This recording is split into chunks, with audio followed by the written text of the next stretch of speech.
একটা দিনও তুমি পড়ো না, প্রতিটা দিনই তোমার না কোনো অজুহাত। না ভাই, আমি আর নিতে পারতেছি না।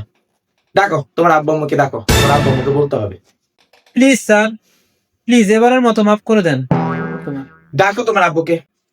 প্লিজ স্যার, স্যার আপনাকে একটা কথা বলার ছিল, অনেকদিন ধরে বলতে যাচ্ছি, বলা হচ্ছে না। কি বলবা বলো। স্যার আমি আমার জীবনে 3টা জিনিস কখনোই দেখি নাই, হয়তো দেখতেও পাবো না। কোন 3টা জিনিস? স্যার 1 নম্বরে হচ্ছে এলিয়েন, 2 নম্বরে ডাইনোসর, আর 3 নম্বরে স্যার আপনার মতো একজন ভালো টিচার। সত্যি স্যার, আমি ধন্য আপনার মতো একজন টিচারকে পেয়ে। আপনি যে কোনো জিনিসকে এত ভালো করে বুঝান যেটা কেউ পারে না। শিক্ষকতা যে একটা মহান পেশা, এটা শুধু আপনাকে দেখলেই বোঝা যায় স্যার।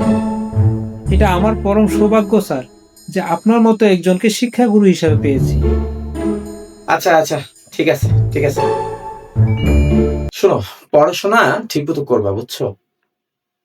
তুমি তো কোনোদিন পড়ো না, একটু তো চেষ্টা করবা। আরে আমরাও তো পড়াশোনা করতাম, তখন তো একটু আমরা ফাঁকি দিতাম, কিন্তু পড়াশোনা তো রেগুলার কন্টিনিউ করতাম। চেষ্টা করতে হবে, বুঝছো? চেষ্টা করতে হবে। তুমি এখন থেকে ঠিক মতো পড়বা, হ্যাঁ? ঠিক আছে স্যার। আর শিক্ষক তো বুঝছো, মাঝে মাঝে আমরা একটু হাইপার হয়ে যাই, রাগারাগি করি বেশি। এটাতে তোমার কোনো দোষ নাই, ঠিক আছে? তুমি ঠিক মতো পড়ো।